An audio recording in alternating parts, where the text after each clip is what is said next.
Hello students, आज हम समझेंगे class 12th physics electromagnetic waves जो यूनिट 5 है। और अकॉर्डिंग टू योर सिलेबस ये ऑब्जेक्टिव टाइप्स में आती है। तो इसमें हम इस तरीके से मैं आपको सारे बेसिक कंसेप्ट बताऊंगी जिससे आप लोग एग्ज़ाम में सारे टॉपिक्स को कवर अप कर सकें। मैं प्रॉपर नोट्स के थ्रू आपको समझाऊंगी इस वीडियो के अंदर, ताकि आपको हर चीज़ क्लियर हो जाए।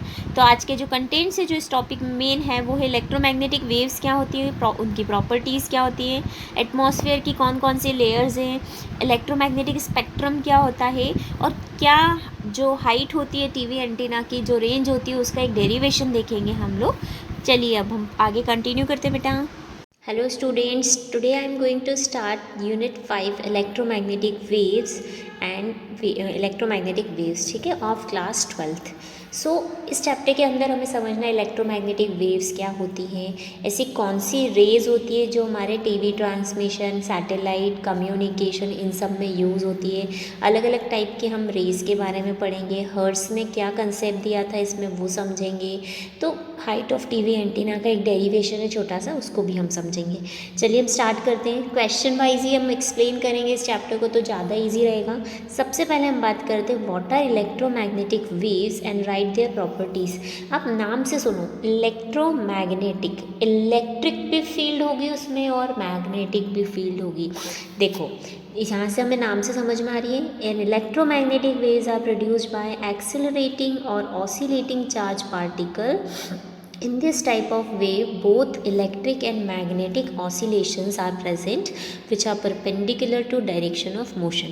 मतलब जब भी हम किसी चार्ज पार्टिकल को एक्सेलरेट या ऑसिलेट कराते हैं तो उस टाइम पे क्या होता है, मैग्नेटिक और इलेक्ट्रिक ऑसिलेशंस प्रोड्यूस होते हैं जो कि परपेंडिकुलर होते हैं डायरेक्शन ऑफ वेव मोशन। अब ये कैसे समझें डायरेक्शन ऑफ वेव मोशन के परपेंडिकुलर? तो ये इस तरीके से, ये वेव है बेटा, ठीक है। तो ऑसिलेशंस हमेशा इसके कैसे होंगे, परपेंडिकुलर होंगे। कैसे होंगे बेटा, perpendicular. Okay, so electromagnetic waves हो गई डेफिनेशन। अब इसकी कुछ प्रॉपर्टीज़ होती है। They are transverse wave. ये कैसी होती हैं, ट्रांसवर्स इन नेचर होती है। इसमें इलेक्ट्रिक मैग्नेटिक ऑसिलेशंस दोनों प्रोड्यूस होते हैं। इसकी जो स्पीड होती है वैक्यूम में 3 × 10⁸ मीटर पर सेकेंड होती है। अब अगर हम इस कंसेप्ट की वैल्यू की बात करें तो 3 × 10⁸ होती है, लेकिन फॉर्मूले के लिए पूछें तो स्पीड इन वैक्यूम हम ये भी लिख सकते हैं, C = 1/√में μ0 × ε0, ठीक है। मीडियम की बात करेंगे तो 1/√μ0 epsilon. Now both electric and magnetic oscillation are in same phase. Phase difference क्या होता है, दोनों का सेम होता है। इलेक्ट्रिक और मैग्नेटिक फील्ड के कारण इसमें कोई डिफ्लेक्शन नहीं होता है। इसके अंदर एनर्जी और मोमेंटम भी होते हैं। अब अगर E0 और B0 एम्पलीट्यूड है मैग्नेटिक और इलेक्ट्रिक फील्ड का, तो जो ऑसिलेशंस का, तो EO/BO = C, ठीक है। EO/BO = C। और ये क्या शो करता है, पोलराइजेशन, जो बिहेवियर होता है ना लाइट का, पोलराइजेशन, जिसमें हमें वो लाइट बिल्कुल परपेंडिकुलर दिखने लगती है, तो वो बिहेवियर भी शो करती है इलेक्ट्रोमैग्नेटिक वेव्स। तो ये प्रॉपर्टीज़ हैं, 10 प्रॉपर्टीज़ है, इसमें सफिशिएंट है, आप 6 to 7 याद करेंगे तो। नेक्स्ट होता है difference between sound waves and electromagnetic waves. Electromagnetic waves transverse nature में होती है, लॉन्गिट्यूडनल होती है, वैक्यूम में ट्रेवल करती है। साउंड वैक्यूम में ट्रेवल नहीं करता। इसकी स्पीड हाई होती है, इसकी स्पीड क्या होती है बेटा, कम होती है। इसमें इलेक्ट्रिक मैग्नेटिक ऑसिलेशंस दोनों प्रोड्यूस होते हैं, यहाँ पर दोनों ही नहीं होते हैं। ये पोलराइजेशन शो करती है, पोलराइजेशन शो नहीं करती है। तो इस तरीके से हम क्या बोल सकते हैं कि डिफरेंस होता है साउंड वेव और इलेक्ट्रोमैग्नेटिक वेव्स में। Now coming to electromagnetic spectrum. जैसे आपने स्पेक्ट्रम पढ़ा ना, जिसमें बोलते हैं बैंड ऑफ 7 कलर्स, ऐसे इलेक्ट्रोमैग्नेटिक वेव्स को जब हम इंक्रीजिंग ऑर्डर में अरेंज करते हैं उसकी वेवलेंथ के, तो वो क्या बन जाता है, इलेक्ट्रोमैग्नेटिक स्पेक्ट्रम। अब कौन कौन सी वेव्स होती है देखते हैं। Gamma rays, X rays, UV rays, visible rays, infrared radiation rays, microwave और रेडियो वेव। ये 7 रेज है जिनको हमने उसके इंक्रीजिंग ऑर्डर ऑफ वेवलेंथ के अकॉर्डिंग अरेंज किया गया। अब हम देखते हैं कौन सी वेव को कौन से इस वेव में से मतलब कौन से साइंटिस्ट ने प्रोड्यूस, मतलब इसके बारे में डिस्कवरी करी। गामा रेज, ये गामा रेज दी गई थी बेक्वेरल नाम से, हमें यहाँ पे दिख रहा है, हाईलाइट पॉइंट है बेक्वेरल। इसकी वेवलेंथ है <10⁻³ -3। ये रेडिएशंस जो होते हैं न्यूक्लियर रिएक्शंस में यूज़ करते हैं, कैंसर को ट्रीटमेंट करने में, स्टडी ऑफ न्यूक्लियर स्ट्रक्चर्स में, और किल हार्मफुल सेल्स। ठीक है, ये पॉइंट्स याद रखेंगे हम हाईलाइट वाले, तो हमें इजीली याद रहेंगी चीज़ें। नेक्स्ट है एक्सरेज। एक्सरेज को हमें एक्सरेज को दिया था रॉन्गटन में। इन्होंने वेवलेंथ की रेंज बताई थी 10⁻⁻⁻ नैनोमीटर टू 1 नैनोमीटर। ये बहुत फास्ट मूविंग इलेक्ट्रॉन्स से स्ट्राइक करती है। बहुत फास्ट मूविंग इलेक्ट्रॉन जब स्ट्राइक करता है मेटल सरफेस से जब प्रोड्यूस होती हैं। डिटेक्ट करने के लिए काम आती है फ्रैक्चर्स इन बोन्स, डिटेक्ट करने के लिए मेटेलिक एलिमेंट्स के अंदर, used in the treatment of tumor, used in to study atomic structures, atomic structure की स्टडी करने के लिए ना। नेक्स्ट है यूवी रेज। यूवी रेज को रिटर ने दिया था, किसने दिया था? रिटर। इन्होंने वेवलेंथ रेंज बताई थी 1 nanometre to 400 nanometre. They are mainly obtain from sun. Ultraviolet radiations तो सन से ही मिलता है, आपको पता होगा। डिस्चार्ज ट्यूब के थ्रू हम क्या कर सकते हैं, इनको प्रोड्यूस भी कर सकते हैं। माइक्रो ऑर्गेनिजम्स को किल करने के काम आती है, फूड को प्रिजर्व करने के काम आती है, फोटो इलेक्ट्रिक इफेक्ट को में भी यूज़ करते हैं अल्ट्रावायलेट रेडिएशन का। नेक्स्ट है विजिबल। विजिबल रेज मतलब न्यूटन, ये किसने दी थी? न्यूटन ने दी थी बेटा, और इसकी वेवलेंथ रेंज थी 400 नैनोमीटर टू 700 नैनोमीटर। ठीक है। Infrared radiation, this radiation is also called thermal radiation. Heat भी प्रोड्यूस करते हैं ना, इसलिए हीट थर्मल रेडिएशन भी बोलते हैं। इनकी वेवलेंथ रेंज होती है 700 nanometre to 1 millimetre. This radiation is given by Herschel. किसने दिया था? हर्शल ने। ये रेडिएशंस एमिट होती है, एमिटेड बाय हॉट बॉडीज। जो हॉट बॉडीज होती है ना, उनसे जो एमिट आउट होते हैं वो होते हैं इंफ्रारेड रेडिएशन। थेरेपी में यूज होते हैं। फॉग और जो मिस्ट होता है उस टाइम पे सिग्नल्स को ट्रांसमिट करने के लिए यूज़ होते हैं। ये यूज़ होते हैं टीवी रिमोट कंट्रोल में। नेक्स्ट है माइक्रोवेव। माइक्रोवेव को हर्ट्ज ने दिया था और उन्होंने बताया था कि वेवलेंथ की जो रेंज होती है वो क्या होती है 1 मिलीमीटर से 0.1 मीटर तक होती है। ये radiations produce by special vacuum tube. इस रेडिएशंस को हम स्पेशल वैक्यूम ट्यूब्स के अंदर प्रोड्यूस करते हैं। ठीक है। रेडार में यूज़ करते हैं। माइक्रोवेव ओवन आपने देखा, उसके अंदर भी माइक्रोवेव्स ही होती हैं। It is use in communication. किस पर्पज़ से यूज़ करते हैं? कम्युनिकेशन पर्पज़ से भी यूज़ होती है। नेक्स्ट है रेडियो वेव्स। रेडियो वेव्स क्या होती है? ये मार्कोनी ने दिया था। इन्होंने बताया था कि इसकी वेवलेंथ होती है 0.1 मीटर से ज़्यादा, और ये प्रोड्यूस करते by high frequency alternating current से प्रोड्यूस होती है। ठीक है। Uses, they are use in radio and telecommunication, they are use in TV communication. ठीक है। तो इस तरीके से ये 7 इंक्रीजिंग ऑर्डर में हमने वेवलेंथ के बारे में पढ़ लिया। ये बहुत इंपॉर्टेंट है, हर वेवलेंथ का पता होना चाहिए कि इसकी इतनी रेंज है और इस साइंटिस्ट ने इसको दिया था। नाउ डिफरेंट लेयर्स, आपको एटमॉस्फेयर की लेयर्स के बारे में तो पढ़ ही रखा है।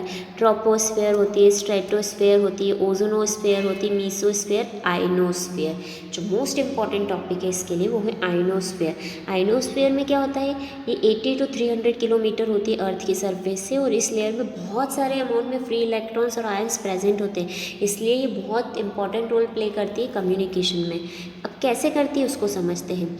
देखो, लो फ्रीक्वेंसी सिग्नल जब ट्रांसमिट करें अपने अर्थ से, मतलब जिसकी फ्रीक्वेंसी ज़्यादा नहीं है, तो ये क्या करेगा? टोटली रिफ्लेक्ट, मतलब वापस उसको रिफ्लेक्ट बैक कर देगा using the phenomena TIR, that is total internal reflection. इस लेयर का इसलिए इंपॉर्टेंट रोल होता है कम्युनिकेशन, क्योंकि वो वापस आ गया टकरा के तो हमें वो चीज़ मिल जाती है। तो हम बोल सकते हैं आइनोस्फेयर बहुत इंपॉर्टेंट रोल प्ले करती है। नेक्स्ट क्वेश्चन डेरिवेशन है, find out the relationship between height of TV antenna and it's transmission distance. ठीक है। ये डायग्राम में आप देखिए, सबसे पहले बेटा आपको ये अर्थ की सरफेस है जिसकी रेडियस है R। ओके, यह भी रेडियस R ही रहेगी। अब क्या करा बेटा, हमने एक टॉवर लगा रखा है यहाँ पर जिसकी हाइट टोटल क्या हो गई यहाँ से यहाँ तक R+H होगी। क्लियर। अब इसकी सरफेस से डिस्टेंस क्या ले ली मैंने? D डिस्टेंस ले ली। कितनी डिस्टेंस ले ली है? D डिस्टेंस ले ली। ठीक है। तो यहाँ पे लिखा है height of antenna D, maximum transmission distance R, radius of earth. Triangle OAC,